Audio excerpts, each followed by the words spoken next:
ভাল লাগিছে আজি ৰং বিৰং ইমান ধুনীয়া লাগিছে আৰু আকৌ এবাৰ বিশ্বজিৎ ফুকনৰ চৰকাৰ জিকিব নাই জিকিব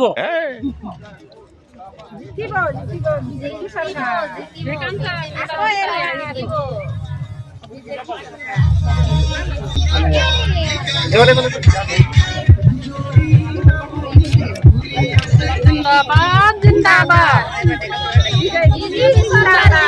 বিজেপি জিন্দাবাদ বিজেপি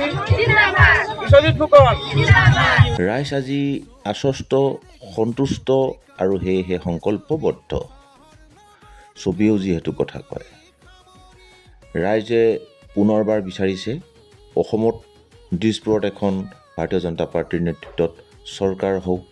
পুনৰবাৰ 107 নং সৰুপথাৰ সমষ্টিৰ পৰা বিশ্বজিৎ ফুকন বিপুল ভোটত জয়ী হওক আৰু বিধানসভাৰ মজিয়াত গিজগিজাই থাকক গতিকে আশীৰ্বাদ কৰিবৰ কাৰণে ৰাইজ আজি ওলাই আহিছে এই ছবিকেইখনে তাৰ প্ৰমাণ এই বন্ধুসকল